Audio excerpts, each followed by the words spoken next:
Hey friends! I love y'all. I love you so much. Y'all look so annoying. Sorry y'all, we woke up. We said it, we're gonna do this video. Do it. We're gonna get it right, get it tight, get it. What? What? Good morning, good morning. Girl Talk Part 2 as we're sitting here at oatmeal cookies, little croissants and coffee. Sandwich and coffee. That's the way to get the day So started. I'm eating my sandwich like this. My nails are a little extra long today.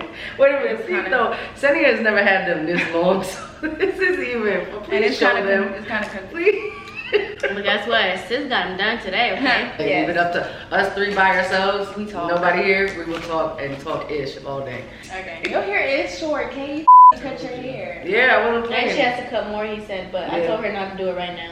And then Mia's gonna do like I need a vibe. trim too. It's cute though. But I ain't getting I it. think I like it. I don't know. I'm not. You should do it red again.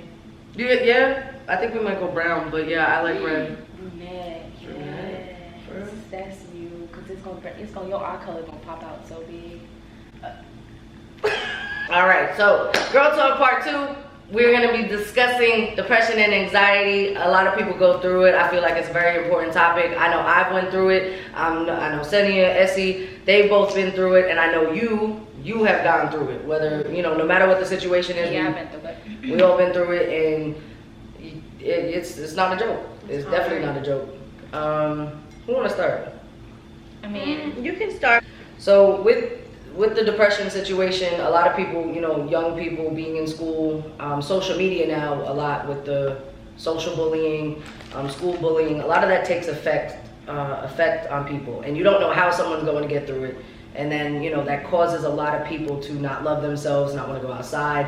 And anybody that's young that doesn't really know, you don't know how to react. You don't have conversations. You don't have, like, I know for me, when I was younger, I was teased my whole life. Like in person? Yeah, in middle school, I'll never forget the one guy that would always tease me. But there was one funny one now that I look back, and he used to call me Jelly Donut. it's never funny. No, I know it's not funny. Like, the situation really isn't funny, but it was funny because I'm like, bro, I don't even eat donuts.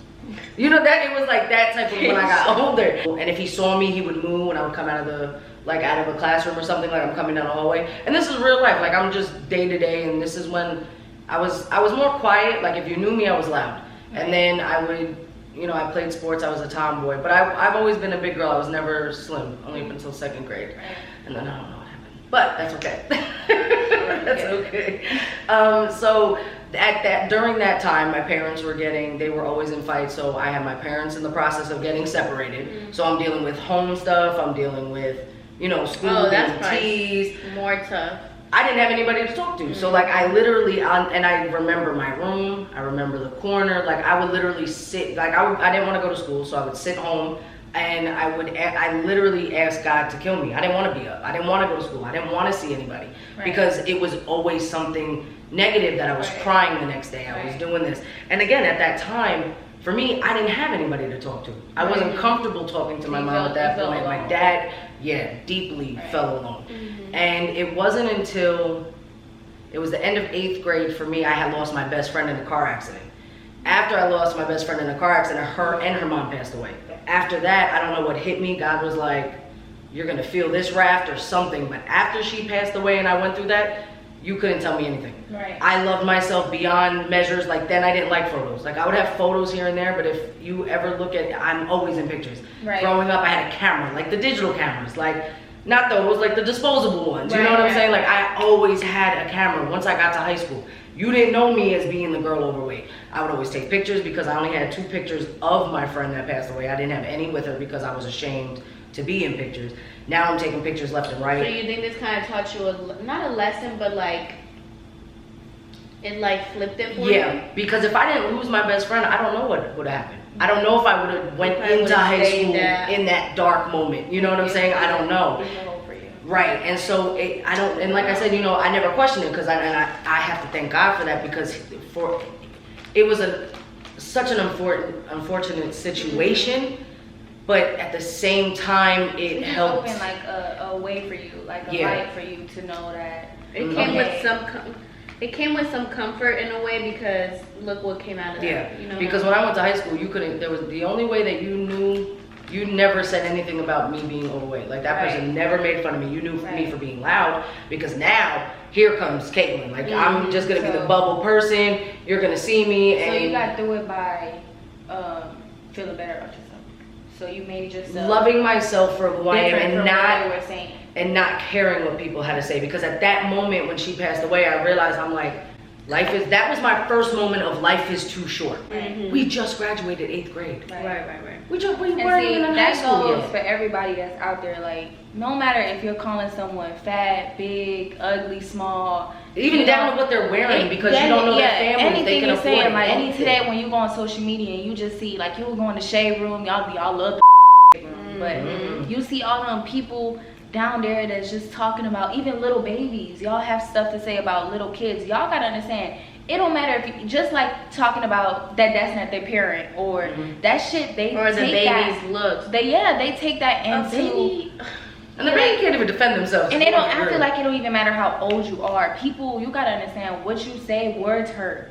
No matter how you put it. No matter if you try to say you ain't meaning it that way. If you're calling somebody ugly, fat, big, or you're making metaphors like a cow trying to moo at her, you're hurting somebody at the end of the day. Like, and that's not even the only way of bullying. And there's physical bullying. There is, and I used to think it was like when I first. Well, see, for me, I never got bullied. Right. I don't think as a kid, but I would see it happen or stuff like that, and I used to always think like it's the kids that do it, but it is some grown people that like to do this. Yes. And I had to learn. I had to realize like these people have stuff going on of themselves. Every single time I would see a bully or like just anybody that was just mean for some reason. Right. It was always something behind that why they were like that. Right. And that's not an excuse, but it was always a reason. Like either they didn't get treated right at home or they had been through something. But that's not how does that feel good? I feel like that's what people do to make themselves feel better. That is, yeah. Like I feel, and then I feel like you shouldn't have to, because you're making yourself feel better by bringing someone else down. You have no type of pedestal for yourself because you're taking someone's happiness away, and it's not doing you any justice because you're still upset. You still got to go home and still deal with the same bullshit instead of manning up and just being nice. Going through it. Show people treat people how you want to be treated. Amen. You don't just go and you don't just go and make someone else unhappy so you're not happy. You're making yourself miserable. If you have to actually dig a hole for someone just to feel better, I see nothing in you but nothing, to be honest, because it's not right. You don't. That's not what you do. You're supposed to help people up instead of bring people down.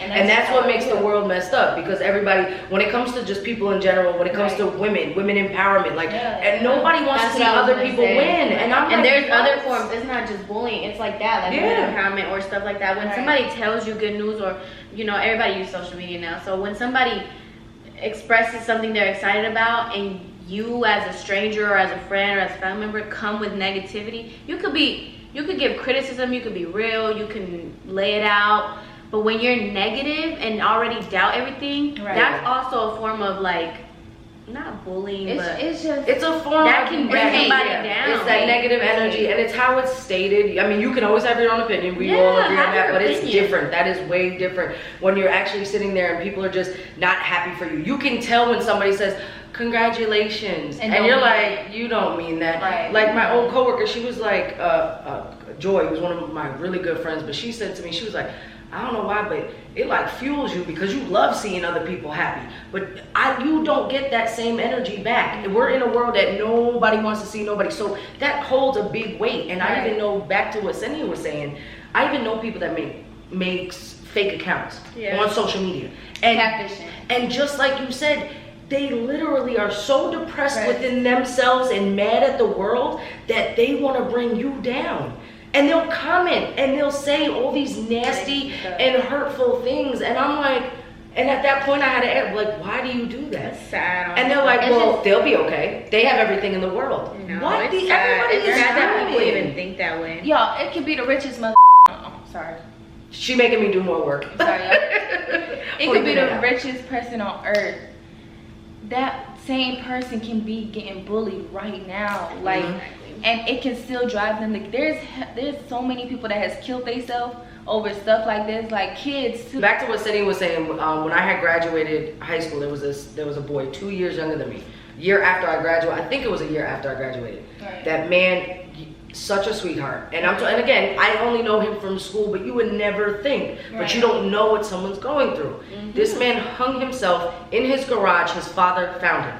That's Do you know how heartbreaking that is? That breaks my heart. From different things that he just was going through. He was in a dark place, and some people can wear a mask good. Right. But some people actually show it. And some people do, but the ones that are really on the edge of pass me my coffee, doing something bad to themselves have the biggest smile. I have a story, like, and that's true because I witnessed it. It was one time I went to the mall down here. I think it was Lennox, right? And we went to, what's that store called with they sell like the jewelry and stuff? Claire's. Is that what it is? They have like that fake jewelry? Oh yeah, Claire's or I said Icebox. Well, Icebox icing, the same thing. I know it's a little store in the mall. So I went in there and there was a girl. She was all happy here. She cut off her hair, so she had like a short haircut, and like she was just happy, like she was a cashier. She was just happy as fuck. And I just happened to look down at her arms, and all you seen was cuts, the slice marks.